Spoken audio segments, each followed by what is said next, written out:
Okay, well, we got Ryan Cristiàn here from The Last American Vagabond, and we're talking about, I don't know, Ryan, if we would call this the new Ministry of Truth or what. Mm. Everybody was freaking out when the government launched the Disinformation Governance Board, which seems like it's totally fizzled out, but quietly in the background has been created this new Council for Responsible Social Media.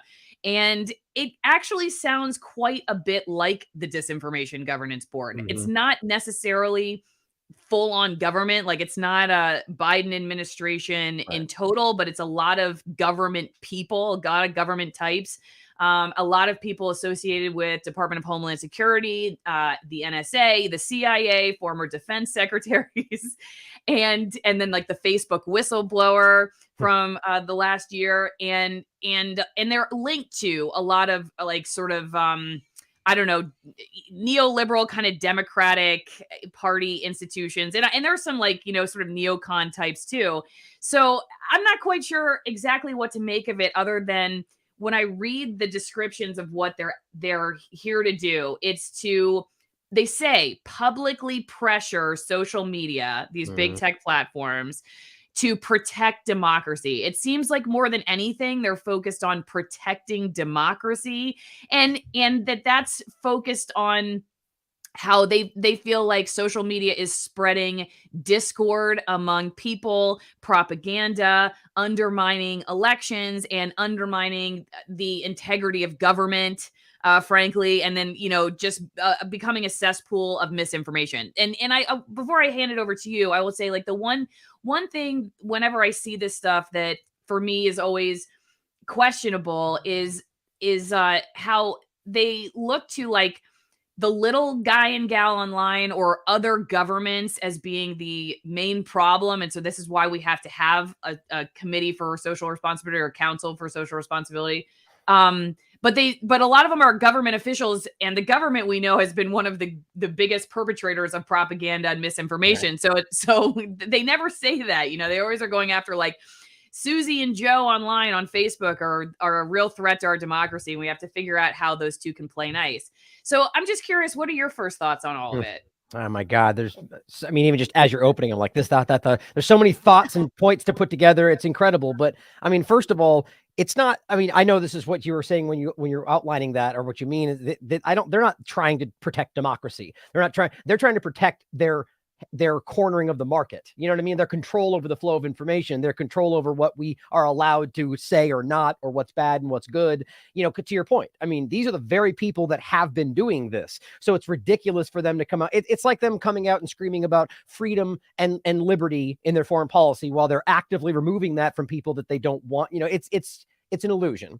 To go to the beginning of it, the interesting point here is that I think the disinformation board, as clumsy and ridiculous and over the top as it was meant to be that. I don't know if I can't prove that, but there's a lot of that throughout history where we can see them come out with an over the top step meant to go, whoa, people go, whoa, that's crazy. And Mhm. they go, oh, okay, we hear you. We'll pull it back.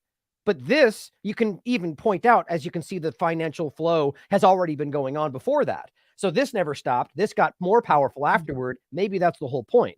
But to Mhm. your other point there, it's obviously a governmental overlap. It might as well just be the government. But you're right, though. It's a very big difference from saying this is a government program designed to be directed by the government for your benefit, as opposed to like a think tank organization of governmental entities of their own accord to fight for freedom or whatever they frame it as. And I think that may be the whole point here. But Yeah. I think that the alarming part about this is that this is exactly what you might think it is, and it's not bipartisan as much as they're working with people that frame themselves as left or right. Or you can very clearly see a one political angle to all of this. And I'm sure I don't want to get ahead of myself. We can go through this and talk about it. I've got things highlighted and lined up, but it's very clear that this is from every angle about controlling the flow of information around exactly what you might expect: election integrity, January 6th, misinformation around medical discussions. It's no Yeah. different. And so it's just them highlighting exactly what they've already been doing under guise for fighting for free speech. It's pretty insulting. Okay, so under strategies and tools, they say that it's unique and unified voice. They'll change the national conversation around social media reform so that it's focused on meaningful, achievable, and bipartisan solutions, like you said. So they will advocate for key policies and legislations with the Biden administration on Capitol Hill and in select state legislatures, That's publicly interesting. pressure social media platforms to make meaningful platform and internal governance changes. So they will publicly pressure. So does that mean like cancel campaigns? Like they're Oh, totally. yeah, run campaigns publicly to make them look bad if they don't do what they say. Well, real Hold quick, bipartisan public hearings, both in person and virtual, that are open to the press, and highlight testimony from parents, pediatricians, child psychologists, national security leaders, and tech experts who can shed light on the impact of decisions being made inside the platforms. Serve as a resource for the media, providing bipartisan insights, information, and quotes. The council will point reporters and producers to academics, advocates, and other stakeholders who have bipartisan, or they say that bipartisan a lot. of course. Thou doth protest too much, as Shakespeare. Yeah, exactly. And develop and strategically distribute powerful written and video content about the harms caused by social media. Now, when they talk about journalists, and I should say that I have invited them to come on and talk about it. So maybe they'll take me up on my offer. I don't know, after seeing this video, maybe not. I doubt it. But Yeah. I did put in a request to have somebody come on and talk about it. But I wanted to bring up like one of the people who's a journalist that they have on this council is Renee DeResta. And I don't know if you're familiar with her, but she writes for The Atlantic. And she's with Stanford. She's with like some, cyber think tank with Stanford. But almost every article that she writes about misinformation or social media is like it's very, very much what you described, like the misinformation problem of well, let's see, the Republicans, anti-vaxxers. That's like I mean that's what they're and whether they say Republicans in the article or not, which I promise you most of them do, it's very clearly highlighting one part of this. And that's insulting to pretend that there's not potential misinformation on any political side. And your point is these are the people that are supposed to be from a bipartisan perspective, outlining the future of what these social platforms are going to be allowing. And you just look at our titles right here. I mean, it's very clearly politicized. Right. And last point, at the very least, there are people within the conversation that don't think the same way that people like this do. So it's not really bipartisan. They're just plucking the people out, former Republicans of former positions, so they can have that bipartisan word in there. But even as I'm sure you'll point out, I think you sent it to me, the coverage of this from other platforms point out very clearly that they're aggressively Democrat aligned from every, just the R's in those people's names are all they have. Yeah. Yeah. And like I said, too, I think I even did a video about this article, right-wing social media finalizes its divorce from reality, because I think part of I think they really believe this. So I'm not saying that they, some of them. I think they really do believe that there is this like existential threat and that needs an existential solution, really, that they need to, it's almost like a mini God savior complex where we need to come in and rip you away from yourself. But yeah, I remember this, like, because if you can convince people that half the country is totally delusional and completely nuts, and you can't reason anymore, right? So then you have to control. I mean, that's the way I look at it. But right? I think that's the whole sell point, is that it's like the forlorn hero. We're like, look, we don't want to do this, but we have to because democracy. And it's the same argument in foreign policy. It's like, these are the laws, except when we have to break them because, we have to, because people and suffering and, whatever. They're still breaking the rules. They're still breaking the rules that they outline, and the whole thing there is that they're setting this foundation, acting like they have to do this because these people have lost it. But regardless, it's a Democrat, rather just a one-sided perspective trying to drive in control of the narrative. I mean, it's very clear, and you can go through, the issue one, you can go through this. Actually, before we get too far from it, I wanted to go over those bullet points that you listed. But since you brought this up, go back. Okay, you want to go back now?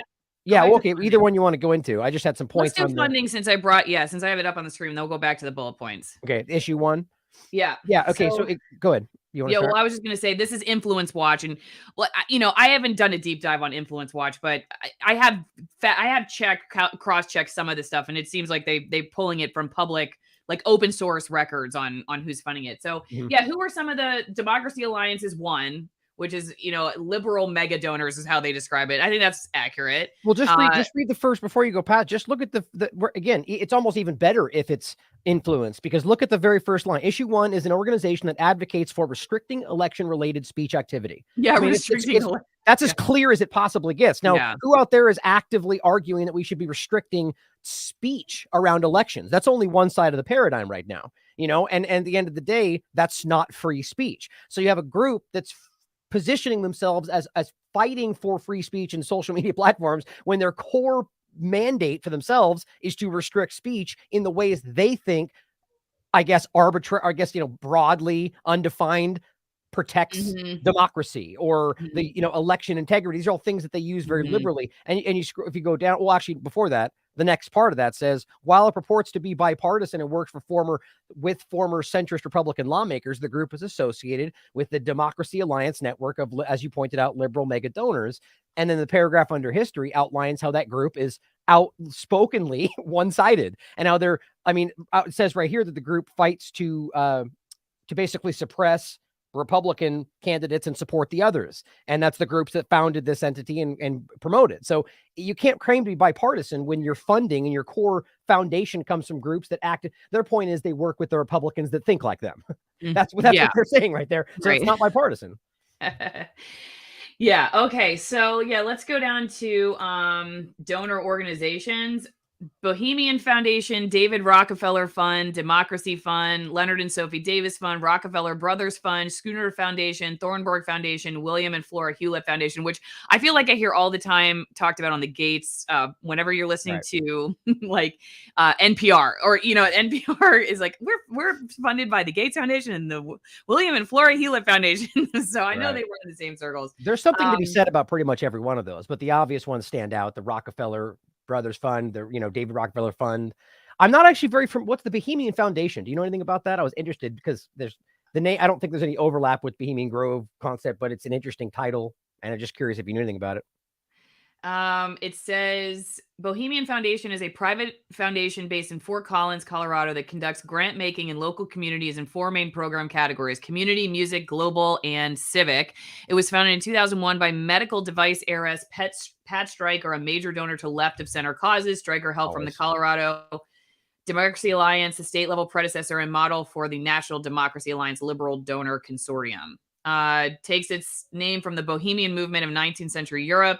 Movement practiced an unconventional lifestyle with few permanent ties, often involving pursuits in literacy, music, or art. That's interesting. You'll own nothing and be happy, right?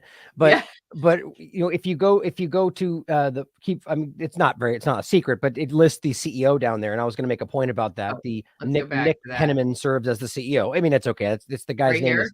Here, I'll just let me. Oh, the CEO of Issue 1. Yeah, of Issue 1. Yeah. So if you don't mind, can I share real quick? Yeah, go ahead. I just have it up unless you have the link to his Twitter. I was just going to share his Twitter share account. your screen and I can take it. Okay. Here we go. So this is the CEO of the foundation, the supposedly bipartisan, not directed by, like, what they really want people to think is we're not guided by left-right politics, right? This is just about free speech and about this. And by the way, they list one of the reasons they protect all this: national security, which I don't know why in the world we pretend national security overlaps. All that does is give the caveat for why what they claim is national security interest is more important than your free speech when it comes to pass, right? That's how they include that. But you can look at look at the pinned tweet. In 2 states with competitive Secretary of State races this fall, election deniers are significantly outraising their general opponents. Now, if that's just about money, but you can go down to some of the next tweets, and I'll make my point here with this. This one right here. Oh, it was the same thing, election denying. He's retweeting this Michael Beckel guy who writes for that company on Issue 1. And it says right here, I think it was one that he tweeted himself: "We at Issue 1 Reform are spotlighting the dangerous trend of wealthy Americans funding election deniers to become top election officials." Now let's talk about that. What does that actually mean? Is that not just how our political system works? Yes, it is. Now, I disagree with the idea of how wealthy people can overly influence this, how lobbyists 99% of the time are the ones influencing what actually happens. But what's interesting is all they're really saying is we don't like that they're winning the game. Right? Because this is what they do. They influence what they think are the right people. All they're really saying is we don't like that the people we don't agree with are using democracy to win.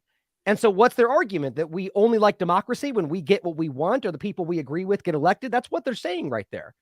Am I wrong? I mean, it's kind of, it's crazy. No, well, I mean, I think you're on point, and I guess my biggest question is, since we've come out of a couple years of medical misinformation being at the top of the sort of big tech overlord focus, I guess we're about to head into election season, so maybe it would make more sense. But I think that's where my brain goes, is like, why is this group democracy focused more than anything? Because I don't read as much about like medical misinformation, though it's in there. I guess I'm curious, what is the trickle down, from election to the other stuff? I think it's like you said, it's in some places it's not unspoken, but in most cases it's just the broad. In this case, they're focusing on election because that's what's on people's minds. We're just about to get into midterms, but it equally applies to anything they deem misinformation. And there's plenty of caveats in the language which make that clear. It's not just elections.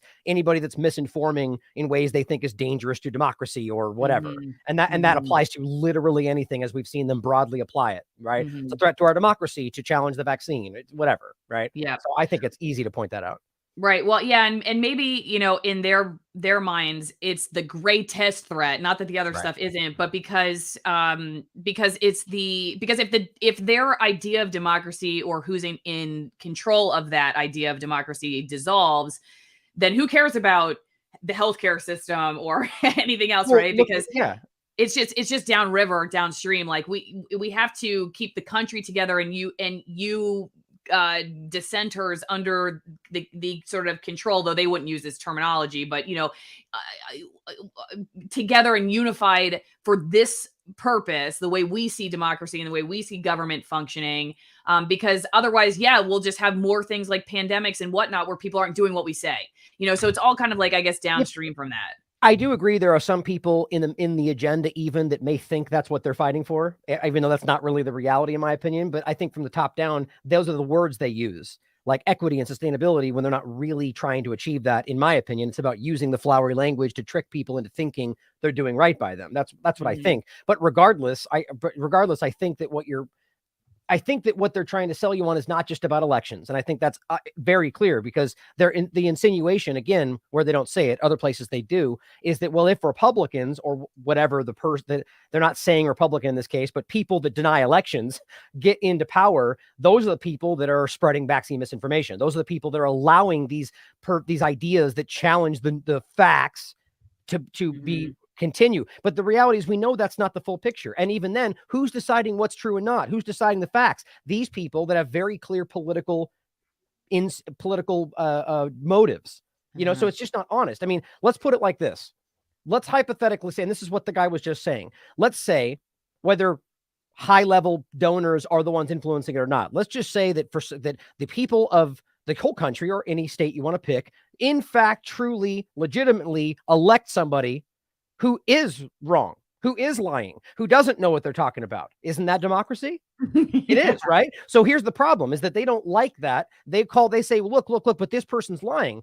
So we're going to undermine democracy for your best interest. They won't say that. But remember, in the last election, they even wrote that article that said the secret cabal saved democracy. It's like, so it's insulting to our intelligence to pretend they care about anything other than what they have decided is the best interest. Not democracy. But even then, my point is, I don't think they truly want what they're claiming is the best interest. It's hard to, there's a lot going on. Regardless, it's not democracy if you only allow what you think is right, even if people truly vote against you. We can see this happening around the world in other foreign elections, where they just pretend it's not real.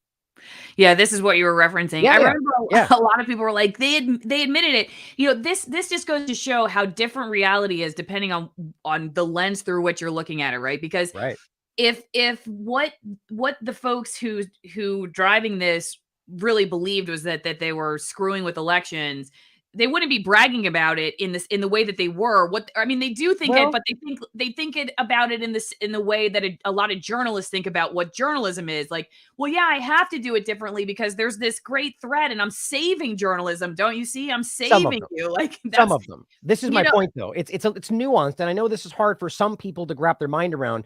But the average journalist out there, I don't think they're even like, I think they can barely think past their CIA talking points they're being fed, and they think they're on the inside. But there are some of them that see through it. Some of them that wrote this, and this is a high, in my opinion, a higher level agenda to lay the groundwork for the next time they want to justify why they get caught cheating. Oh, well, it's because of this. And I think there's multifaceted agendas, but you're right. I think that from a core, like low bar level, they genuinely believe they saved the country by cheating. You know what I mean? Like it's, and yet at the same time, we'll call it insurrection when they frame people who didn't even do that as doing that. It's just so ridiculously convoluted and childish. Yeah, I mean, it definitely, like you're saying, it definitely greases the wheels for the reader to move in that direction, for to justify it. Yeah, exactly. Like, well, okay, we just have to do things this way because this is the threat. I mean, to go back to Renee DiResta's, you know, is this, well, where did I put it? I think I've already, oh, here it is. Yeah. It's the divorce from reality. I mean, you know, these people are divorced from reality. So like that's the thing, you know, I can't remember who it was who said it, but there's somebody recently was talking about how, you know, if like you just take away all terms, all definitions, like if everything's just gobbledygook and there is no like reality anymore, like, you know, we're all fighting with each other with different terms that mean nothing, then the only thing that really matters is who has the most power and control. And I think that was kind of spot on. But yeah, but first, you're right. You have to get enough people on board that there is this like existential threat. Like there's a threat that requires this kind of response. Okay. In a second, Ryan, I want to ask you about like why you think DHS and NSA and CIA folks are involved in this. But first, I have always said that if I had my own wine, I would definitely name it Misinformation. So if y'all want to go toast to free speech or the newest producer, who is a little colicky, and I have to drive him around a lot to get him to get quiet, which is why we're late for the live stream, which means I'm definitely having a glass of wine at night, but you can drink it with me now at AllisonWinePromo.com. You get 50% off my favorite wines. These are all wines from remote regions of Argentina, high altitude wines, from almost 9,000 feet, and you get 50% off shipping. If you already are a wine drinker, it's a great way to support my work, as well as get a great glass of wine that you can't get at the grocery store. And these are all pretty small operations. So like I said, AllisonWinePromo.com, 50% off the wine itself, 50% off shipping. Thank you for your support. And also, if you want to go over to Locals, AllisonMorrow.locals.com, I got questions for Ryan ahead of time. You can become part of my editorial board. And like I said, we got questions here for Ryan. I'm going to throw one his way in a second. We also have editorial board meetings on the weekends, on Saturdays, where you can pitch story ideas for the week ahead. You give feedback from the week before. I do really rely on a lot of ideas that come from my editorial board. So I appreciate everybody's over on Locals. Thanks for the support. Okay, so Ryan, before I get to one of the questions over there, can you tell me why you think these security agencies are involved in all this? Yes. Before we do that, I don't want to get too far away from this. I have just a few points, if you don't mind, I want to throw out there, Ron. I'll share real quick. First of all, this is listed in their document here. I'll share this real quick. Where are we? Here we go. This is a document, a PDF they list in here, just to kind of, you know, solidify the points we were just making about what the fact that it's not necessarily observing everybody's political perceptions or beliefs. This is about us, section of issue 1, and it lists this PDF here. I downloaded it, but you know, just look at the front of this, and look at, I mean, the picture is January 6th, for crying out loud. You know what I mean? Like, it's very obvious. So there's plenty of people that have different opinions, even within the Democratic Party, and yet they act like this is all bipartisan. But this is what it says up here. Finding the truth about January 6th insurrection, right? So real objective, right? Protecting the 2020 election, fighting against disinformation. I mean, all of this, these are very clear one-sided talking points. And when you read through this, it makes it very clear that this is all about you take this directly out of the mouths of the congressional Democratic talking points. That's what it is, right? Well, actually, Ryan, I believe they were behind the committee. I think issue 1 actually helped form the January 6th committee. Right. And this is my point from before, is that I believe potentially that the push of the, I mean, clownish disinformation board was meant to make people think that it didn't happen, where this was already laid out. Or maybe that was something they utilized afterward, because I don't know, you know, however you want to look at it. But as we pointed out, I just listed all these people listed in here are a lot of very, you know, Democrat-leaning people at the very least. The whistleblower we didn't really talk about. I mean, it's pretty embarrassing to pretend this person's a whistleblower when you come out and just basically set, you know, outline exactly what they Yeah. already want. You're not a whistleblower when you're towing the line, essentially, as we said before. But what she exposed, they're arguing, is the information around the fact that Facebook is not protecting people from disinformation, which is really crazy to think about because, first of all, that's what they were already saying, yet they all already censoring people. So this is just serves to push the line further. So it's not really whistleblowing. But what I wanted to point out was the terminology they use here. It says companies operating these platforms have too often failed to be responsible stewards of our political, social, and communication spaces. So what they're saying is they're not doing enough of what we 30 seconds ago were saying they weren't doing.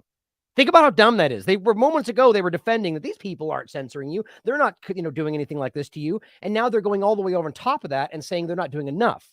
I just want to make sure people see that. Business models that exploit our anxieties and aggravate our conflicts. So now they're saying essentially that their very business model is what's creating the division, right? But it doesn't make much sense. The main point is right here.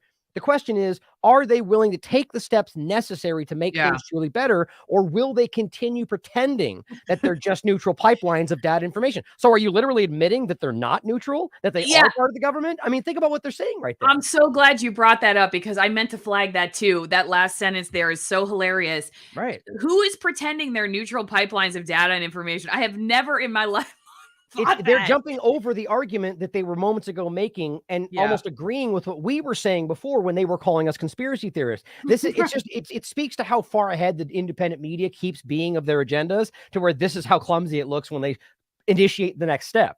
I mean, either they're part of the government, or we know they are now because that's been exposed by leaked information and so on. But before we go forward, the last point was simply, where was it? Oh, that's all it was. I was just going to make the argument that what's interesting to me.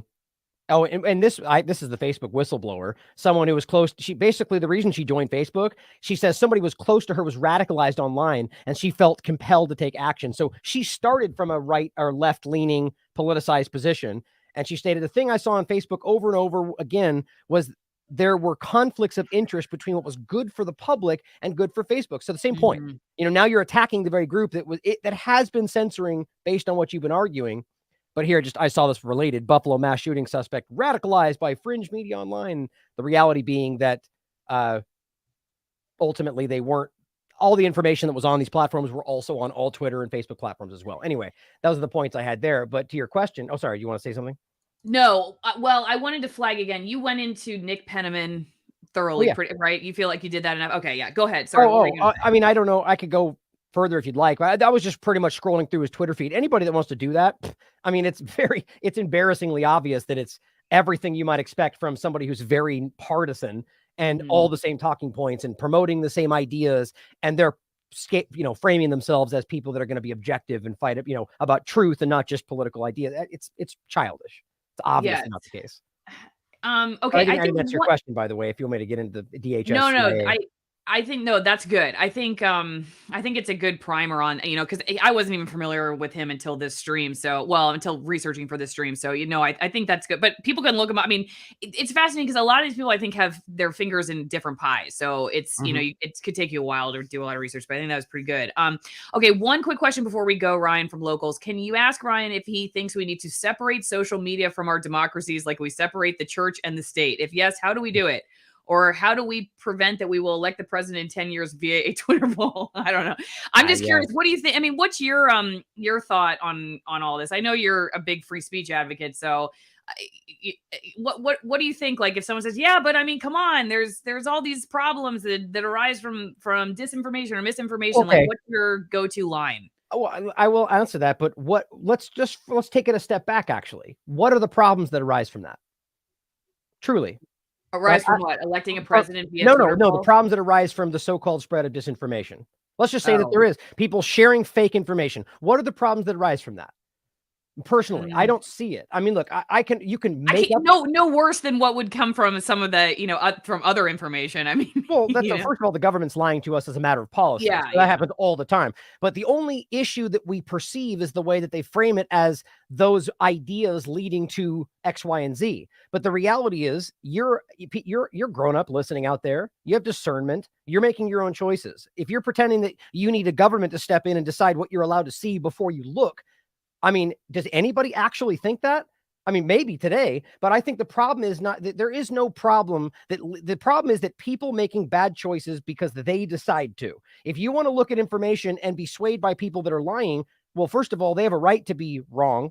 That's free speech. They have a right to lie to you if they want to. Free speech.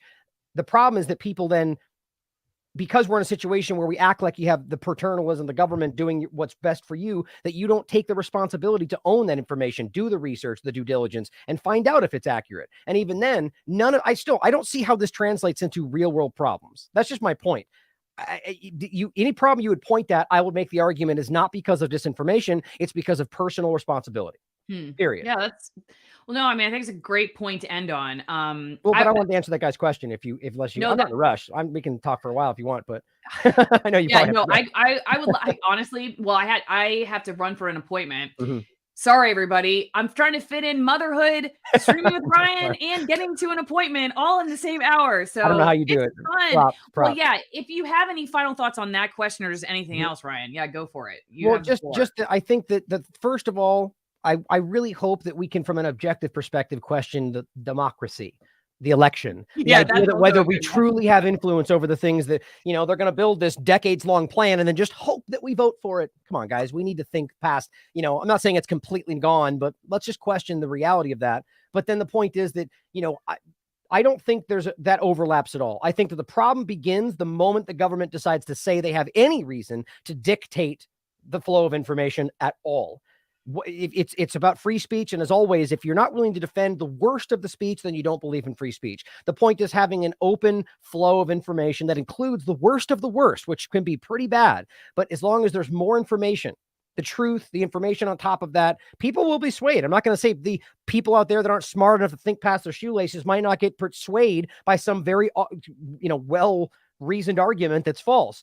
But if there's enough information flowing, eventually the truth will come out. And they know that. The government knows that. And that's why they want to suppress the truth, because it will win out if left to an even playing field. That's shown, but they don't want to allow that. And I think that's the crux of the issue.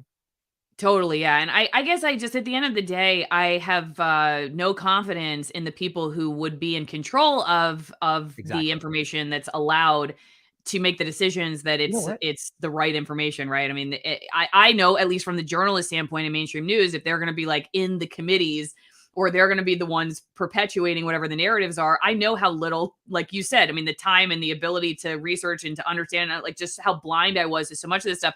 Yeah. I would never have wanted to be in control of it. I still don't want to be in control of it because, I don't trust myself. I mean, I guess, it's like when you have two kinds of people, like somebody who's like, no, I know everything. I'm fully capable of controlling everything people say because I will never make a mistake. Or the other person who's like, you know what, I have the ability to be deceived. I have biases. I have blind spots. I don't want to control what you see because I just don't trust myself enough to be in control. Really. I mean, that's the hardest part of it though, is that the people that have the opinion that maybe I should wait for more information, they get drowned out by the screamers that don't know what they're talking about, and that's the whole quote I'm paraphrasing that, the whole problem with the world is that, fanatics and something, I forget the term, are always, so sure that they're right, while wiser men so full of doubts. And that's the point, is that people out there that will go, wait, I'm not sure, tend to be the ones that are more objective. And yet they highlight the ones that will be like, this is absolute, when they don't really know for sure. And that politics abuses that. But I don't have a video. There's a great video from Jordan Peterson to end on out there where he talks about the idea of regulating hate speech. And the bottom line is that the people, if left to that idea, all of it ultimately happens, and history shows this, is the last person that you want to regulate it will be the people that rise up to regulate the speech, the people with the worst ideas and the worst agendas and interests, because that's what ends up happening, is that they want to. Well, because the person that, like I've said, that is more objective, they want nothing to do with that. Right, exactly. Says. And that's the problem. Yeah, totally. Okay, everybody, thank you so much for watching. Thanks, Ryan, for being here. Everybody go to thelastAmericanVagabond.com, right? I'm on Locals as well, by the way, so check you are on Locals now. Okay, great. So is it thelastAmericanVagabond.locals.com? Correct. Okay, awesome. Everybody go support Ryan. He does some amazing research on stuff. Like he'll run you through 3 hours worth of showing you everything that's going on, and he will show you so you can look for it yourself. And Ryan, as we were talking about before we went live, you have an attitude of encouraging questioning and curiosity among your audience, and your audience reflects that. And I really appreciate that, because I think sometimes even in alternative media, we can dig ourselves into, you know, just sort of angry rage baiting. And like you said, not asking questions, thinking we're know-it-alls. And then, you know, are we any better, I guess, than the corporate news from which I left? So I appreciate your approach, because I think you have a community of people who are willing to be honest about what they don't know, and to be curious about what they'd like to know. And it's all a reflection of you. So thank you so much for taking the time. And thanks everybody for watching. We'll see you next time.